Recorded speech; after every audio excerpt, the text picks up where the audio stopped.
Thank you so much, Rabbi Elsant, who's Pasal Le'edus. He failed to mention that he's mishpacha with me, so anything that he said you have to discount significantly and take it with a grain of salt. But it's a great zchus to be with you, to have the opportunity to share some divrei Torah in this chashav beis medrash, this incredible yeshiva. I probably said the last time I was here, Aish Torah means so much to me personally. After I had come in my gap year to learn 2 years in Canterbury Yavne, the following summer I came back and I worked at Aish Torah. I was a madrich on Discovery. Back when people had an attention span, Discovery was 2.5 days. And my job was to go down to the Kotel and Ben Yehuda and elsewhere and try to get people who had not had it on their radar or in their schedule to interrupt their lives and spend 2.5 days thinking about and exploring their Judaism. Today I think Discovery is 2.5 hours? It's down from 2.5 days to 2.5 hours. So Aish Torah had enormous impact on me that summer and ever since then. And I remain with a great hakaras hatov, a tremendous appreciation to Aish. So it's really a big zchus for me to be here in the Beis Medrash once again. And thank you to Rav Elsant. And there is no doubt the team of Rebbeim that you are privileged to learn from and to have, not only to hear their words, but more significantly to see their actions and their mentorship and their modeling is really, really something that you're very fortunate to have. So I know that in the middle of a theme of Gedolim, and I was asked to speak about American Gedolim. I'm much younger than I look, so I don't have or didn't have a relationship with American Gedolim of the last generation, but I'm very, very privileged to have a close relationship today with Mori Varabi, Rav Shechter, many of the Rosh Yeshiva at YU, with Rav David Cohen, the Gvolyevitz, with Rav Avram Shor, Lekach Va'alibov, and some of the great, great Rabbanim of our generation that I'll come back to share with you at Tzad HaShabbat, something I think that is a common theme and common denominator in all of them that we can emulate. And even if we don't have their minds, even if we don't have their memories, even if we don't have necessarily their tzidkus, their righteousness, there is a quality I think they all share that we can have and that we can emulate, that I think is very, very important. Chaim Shmulevitz, the great Rosh Yeshiva of the Mir, when he was a bacher, when he was a young student himself, once went to visit his uncle, the Rosh Yeshiva of Nevardik, Rav Avram Yafin. When he went to his uncle, he looked around the yeshiva in Nevardik and he said, "Who's the greatest bacher? Who's the top student in the yeshiva?" So his uncle looked around the Beis Medrash and he pointed to one bacher and he said, "He's the greatest amkan. He has the greatest depth, the most penetrating insights and questions and understanding." And he pointed to another bacher, another student in the Beis Medrash, and he said, "He is the biggest masmid. He's the most diligent student. He learns hours on end without interruption, day and night." And he pointed to another bacher and he said, "He has the most yirah shemayim. He lives with the greatest sense of awe and fear of Hashem." And he pointed to another and he said, "He has the greatest bekiyas. He has the greatest breadth of knowledge. He knows everything. Kol Torah Kula, you can ask him an encyclopedic memory." So the Chaim Shmulevitz asked his uncle, "So which one is the greatest bacher? Which one would you say is the top student in the yeshiva?" And Rav Yafin said, "None of the above." He said, "None of the above? You pointed, you said the greatest amkan, the greatest masva, the greatest yirah shemayim, the greatest baki. What do you mean none of the above?" He said, "It's none of them." And he pointed to a corner of the Beis Medrash, and there was a Talmud who had his head down, who was deeply involved in what he was learning. He said, "That's the top Talmud." He said, "What makes him the top Talmud?" He said, "Because he is the greatest mavakesh in our yeshiva. He is a searcher and a seeker. He has an insatiable thirst, an insatiable appetite for truth, for Torah, for a Torah's chayim, a Torah that informs and inspires his life. He's constantly thinking and asking and yearning and growing and learning and looking and listening and exploring and absorbing all that the world has to offer. And fundamentally and most primarily hearing the Dvar Hashem, the word of Hashem through his Torah HaKadosha, but also looking at nature and understanding history and seeing the world unfold and listening carefully to HaKadosh Baruch Hu speaking to him through the world.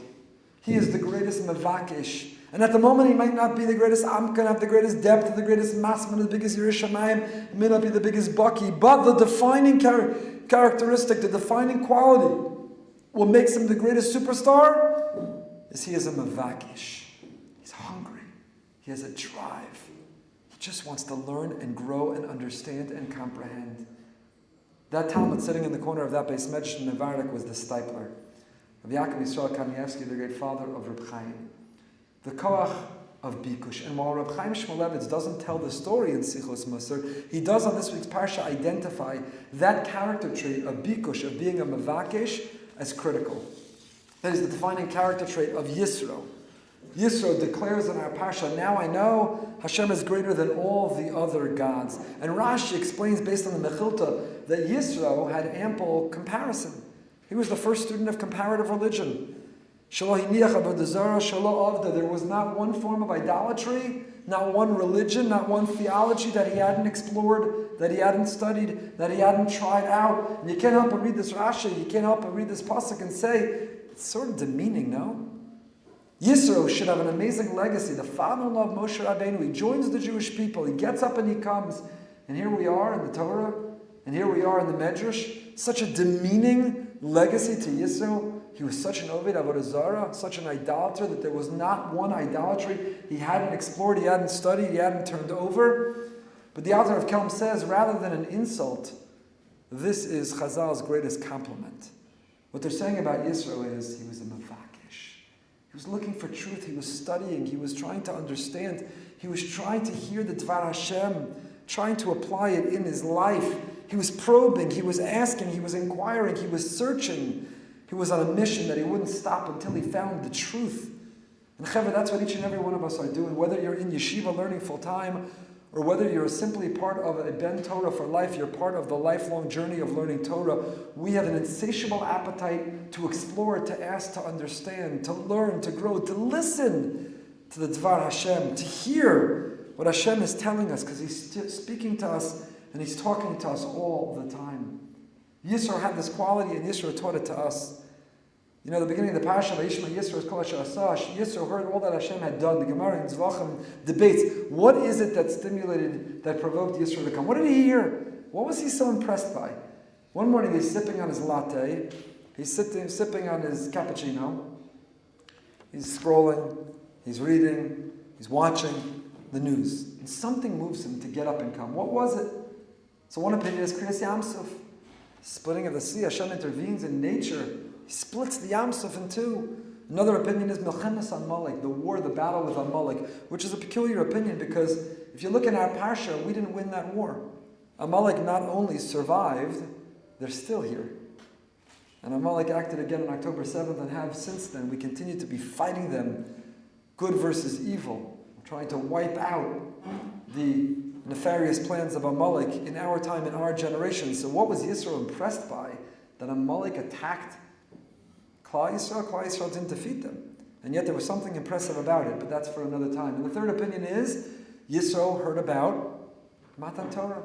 He heard about the most seminal event in human history. He heard about the greatest moment of revelation ever. Hashem revealed himself and spoke directly to us, and he said, I got to check this out.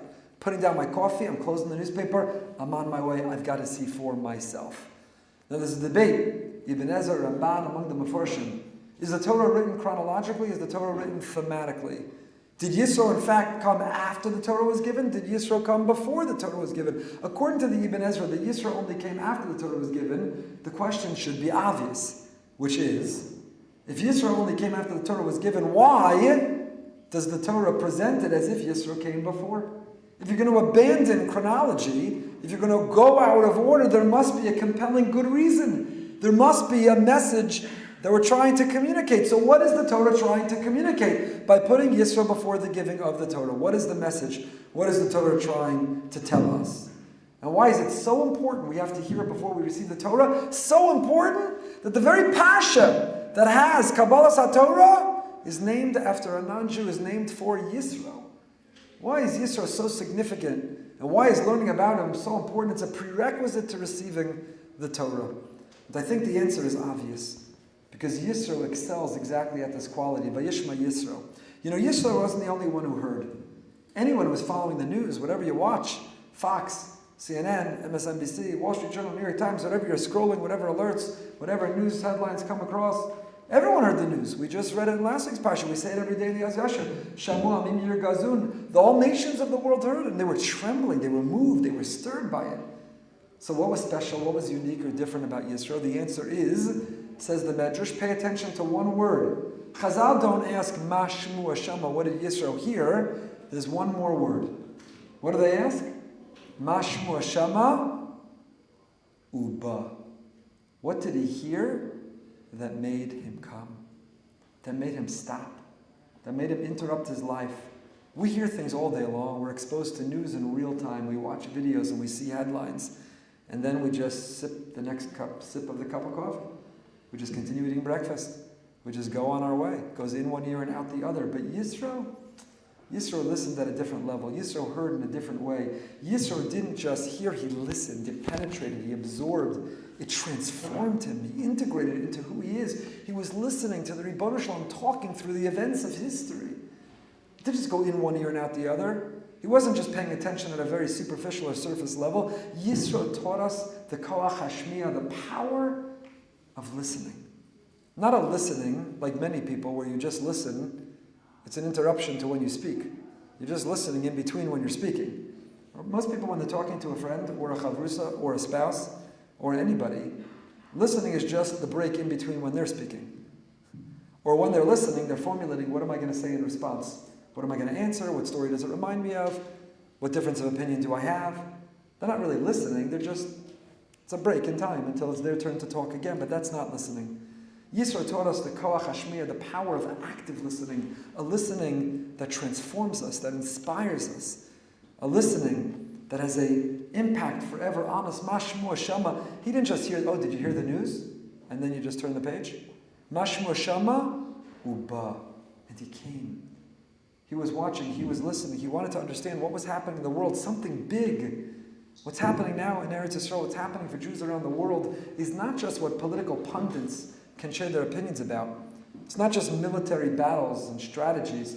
It's not just Rahman al-Atzlan, data, information that breaks our heart and then creates the incredible pain that we're in. There's something big that's happening. The Ribono Shalom is speaking to each and every one of us right now as we're watching our history unfold, our destiny reveal itself.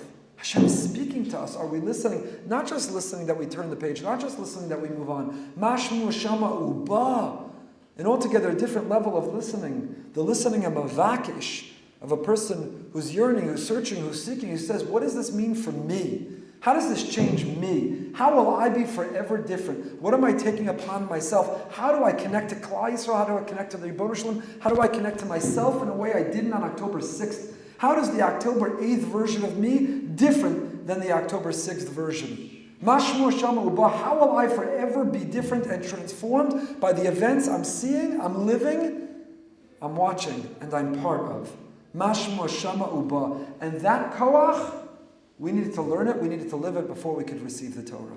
So even according to Ibn Ezra, the Yisro only came after Kabbalas HaTorah. Even according to that opinion of the Gemara Zvachim, nevertheless, the Torah positions Yisro's arrival as coming before the Kabbalas HaTorah. You know why? Because you can't receive Torah. You'll never really learn Torah and live Torah. You won't be transformed by Torah and molded by Torah if you don't know how to listen to Torah. If we sit down with Torah and we try to project our opinions onto Torah, we try to mold and shape Torah in our image, we try to make the Torah conform to what we believe, it's not Torah that we're learning. We have to become a blank slate.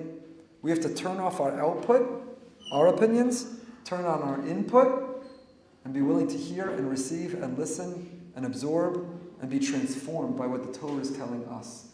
How to understand the events, how to live a meaningful, rich, and purposeful life, how to discover our mission and why we're here, what difference we're meant to make. The Torah has all of the answers, but we have to be capable of listening. So Yisro has to appear before Matan Torah to teach us the importance and in fact, prerequisite to receiving the Torah is the koach hashmiya, is that capacity to listen, the ability to listen. It's the advice that Yisro gives his son-in-law. Yisro tells Moshe when he comes, like a good father-in-law, like a good shver, he offers some unsolicited advice. Moshe never asked him, no, shver, what do you see? What can I do differently? How can I improve? He never asks him.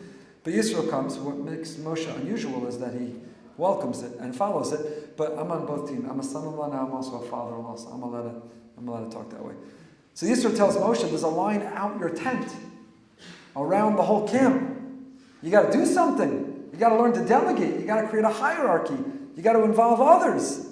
What made Yisro offer that advice? What was Yisro seeing? Yisro says to himself, there's no way Moshe can really be listening to everyone. There's not the time to listen. He can't really be invested in listening to each person. He can't help them resolve whatever conflict with others or within themselves, because you can't listen if there's such a long line. What bothered Yisro, who's the paradigm of listening, is he looks out at his son-in-law, who's an incredible, quintessential, and our paradigmatic leader, but he says, you can't be listening if there's such a line. You got to delegate, you got to involve others, because Yisro is all about listening. He's a mevakish, he's searching, he's seeking, he's listening to what Hashem, through his world, is telling. And that was the message that we had to get before we could receive a Torah. Do we know how to listen? Can you turn off all the noise? Can you walk through the old city without AirPods in your ears? Without being on the phone or listening to a shir or a podcast? Can you just be? Can you listen to what the world is telling you? Can you listen to the voice inside yourself? What is your soul? What is it screaming at you? What is it telling you? How does it need to be nourished and nurtured? Who does it want to be? How is it waiting to be developed? Can we turn off that noise so that we can hear ourselves, so that we can hear our friends, so that we can hear the Ribono Shalom through his world talking to us? We needed to learn that lesson before Kabbalas Torah. We need to continue to learn that lesson today. That's why the Mishnah Navos, the 48 ways of wisdom, Rav Noach Zatzal, but one of the 48 ways, Shmias HaOzen. You can't acquire Torah if you're not a listener. If you're not a listener, you're going to project onto Torah. But we're not meant to project onto Torah. We're meant to learn to let Torah project itself onto and through us. And you can't do that if you don't know how to listen. And we learn that listening through Yisro, the Mavakesh. The top bacher in any yeshiva is the hungriest, the thirstiest, the best listener, the best seeker, the best searcher, the one who wants it the most, the one who wants it the baddest. That's our mission. And at Kabbalas Torah, that's what we did. V'chol ha'am ro'im es ha'kolos. HaKadosh Baruch Hu revealed himself in unprecedented ways. And it's described that the people saw the sounds, but you don't see sounds, you hear sounds, and you see images. So why would the Torah say ro'im es ha'kolos? And then Meforshim all jump in. Some say, the Barbanel, it was like a hologram. The Aseres HaDibros were being recited, and as they were said, you can see them. It's like the original projector, the original sound and light show. It's like a hologram. Incredible. But others suggest, you know what it means? You can't compare hearing and seeing. We know seeing is believing. You can hear something a million times, but until you see it for yourself, you don't believe it. So they saw the sounds. It was a listening. The listening was so focused and so powerful. It was such an incredible listening that it was a listening that had the koach of re'iyah. It was a listening that was b'bechinas re'iyah. They saw the sounds. Do you know what it means to be sitting in this incredible yeshiva and a Rebbe is giving a shmooze, a Rebbe is drawing a picture for you, and it's so powerful that you see yourself in it? That's my Shabbos table. That's going to be my chavrusa. That's going to be who I marry. That's going to be how I live my life. That's going to be where I am. They're not just sounds that are conceptual and academic, but the sounds are so compelling, they're so persuasive, the sounds are so powerful, and the listening is so genuine, so real, so deep. You can see the sounds, there's a picture, there's a vision of who you are, who you're meant to be, who you could become, how you're going to live. That's the level of listening we're meant to bring to Torah, that the Torah transforms us, it impacts us, it paints a picture for us, and that's the listening that we continue to do until this day. In Parshas V'eschanan, when Moshe recounts the Kabbalas Torah of our Parsha, he says, it was a kol gadol v'lo yasaf. The sound was so great, lo yasaf. What does the word lo yasaf mean? So Ramban says lo yasaf means it was never to be repeated, never replicated. That level of revelation happened one time and one time only, never again. But the Targum Onkelos translates it differently. Kol gadol, the sound of Torah was so great, lo yasaf, lo pasak. It never stopped. It never ended. Every time you open a sefer, every time wherever we are, whatever we're doing, we open something and we learn and we engage the Dvar Hashem, the Torah's Chaim, the Torah's Emes of Hashem. The sounds of Hashem speaking to us at Har Sinai are continuing to reverberate in our ears. Kol gadol v'lo yasaf. Hashem is still speaking to each and every one of us. The question is our antenna up? Is it extended? Are we picking up the signal? Do we hear it? He's speaking to us, but are we searching? Are we looking? Are we listening? Are we hearing what he has to say? That's what Torah is all about. That's the mission of learning Torah. It's not a Torah of thousands of years ago. Har Sinai never stopped. Har Sinai never ended. We each climb that mountain and we're back at Har Sinai. Every time we open up a sefer, every time we listen, we say, Hashem, I'm searching, I'm yearning. Mold me, shape me. I'm not projecting onto you. I've turned off the noise. As Stephen Covey writes in his 7 Habits of Highly Effective People, the 6th habit, first seek to understand before being understood. Hashem, I want to understand. Before I need to be understood, before I tell you my opinion, my perspective, my views, my shita about everything, I want to understand. I want to listen. I want to be a mavakesh. I want to be a mavakesh. That's what Torah is really all about. That's what we're engaged in. That's what we're all about. And when we do, David HaMelech promises us, in Tehillim and in Divrei Hayam, Yismach Lev Mevakshay Hashem. The pasuk says, let the hearts of those who seek Hashem rejoice. And the Chavetz Chaim writes, if you're a Mavakesh, Yismach Lev Mevakshay Hashem. When you're thirsty, when you have an appetite, when you're searching, when you're seeking, when you're yearning, when you want to grow, Yismach Lev, it brings a simcha, it brings a joy. Whether you discover the answer, whether you understand, whether you resolve the kasha on Tosfos, whether you arrive at the conclusion, just the journey of bikush, being on a journey to learn, to grow, to be inspired, is a source of simcha sachayim. Yismach Lev, it brings a tremendous sense of simcha. The question is, are we thirsty? Are we living these events in this incredible country, kol hakavod, that you're here? I'm only visiting, I'm the outsider for now, until we're here permanently. But to all of you who stayed, who came back, and who are lending your voice, the Kol Yaakov, in order to defeat the Yedei Esav in this fight, in this battle, kol hakavod to you. You mean something, it makes a difference. It's important. With this yeshiva and every yeshiva, add to this. Add to this. But are we thirsty? Are we hungry? It's not enough to just show up.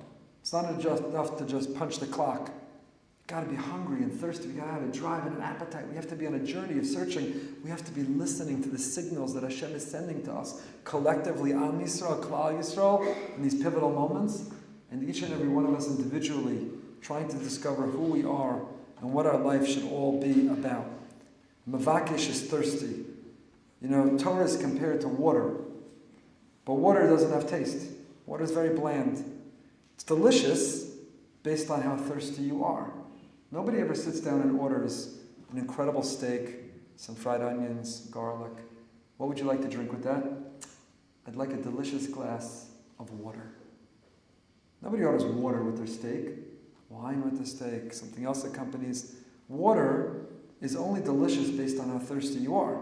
You don't come in from a jog, a run, a workout, and say, I'd love a tall glass of wine. You know what's delicious in that moment? Water. Why is water the most delicious thing you can have in that moment? Because you're thirsty. When you're thirsty, water is delicious. And Torah is likened to water. Because when we're thirsty for it, it's so delicious.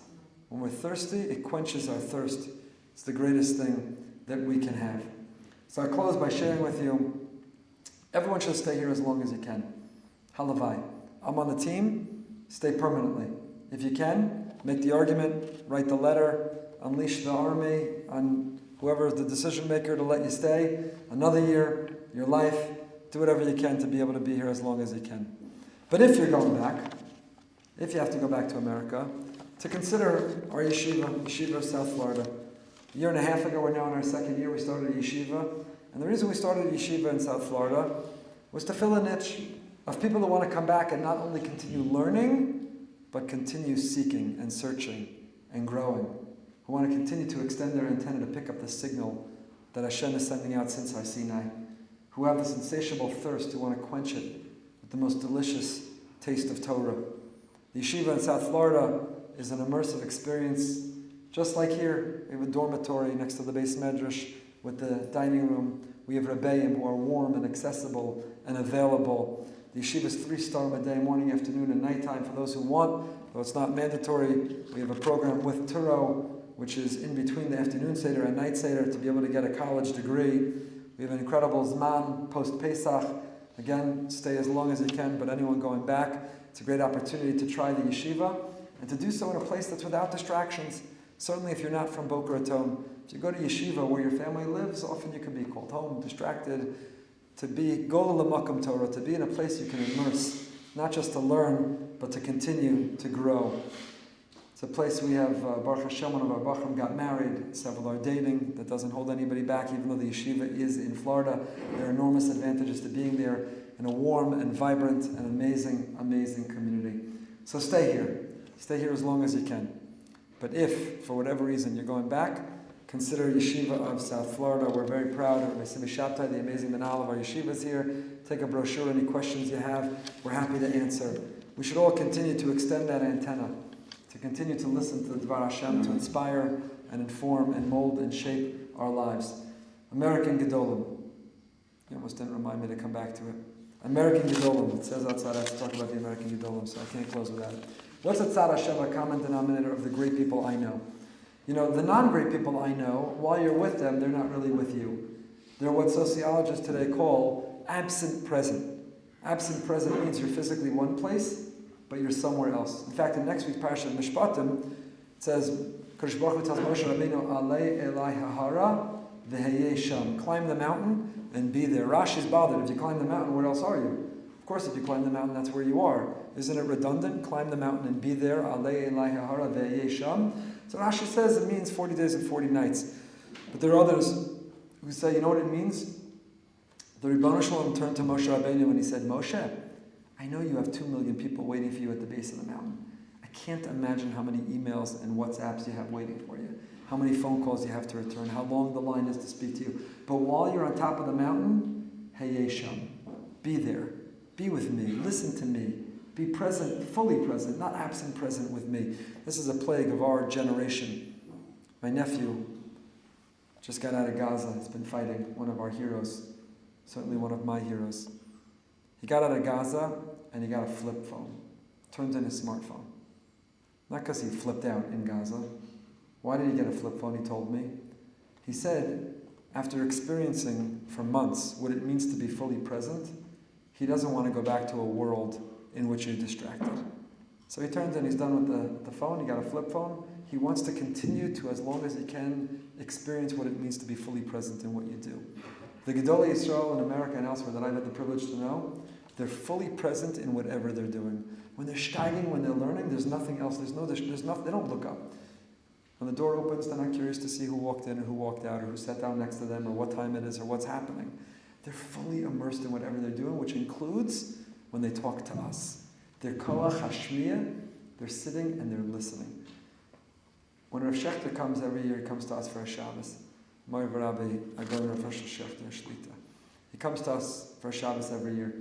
Often he makes it in time for Mincha, and there's a balabas who gives a Mishnah Berurah shir, a Kitzur Shulchan Aruch shir before Mincha. Shechter sits there, and he listens so intensely, you'd think he was listening to, I don't know. Whatever he's listening to, he's fully engaged and present in listening to. Whether it's a person who's turning to him for a psak or guidance, whether it's a shir in Kitzur Shulchan Aruch from somebody else, and the same is true with other great people that I know. Like Yisro, they have the koach hashmir, the koach habikush. They're hungry, they're thirsty, want to grow and learn whatever they're doing. So Mitzvah Hashem, all of us should tap into the kol gadol, the great sound of Hashem, velo yasaf. It never ended. Let's pick up the signal on the antenna wherever we are and wherever we find ourselves in the coming time, here or South Florida or wherever we're meant to be. The Torah should continue to inform, inspire, and mold us. Each of us should find our purpose and our mission.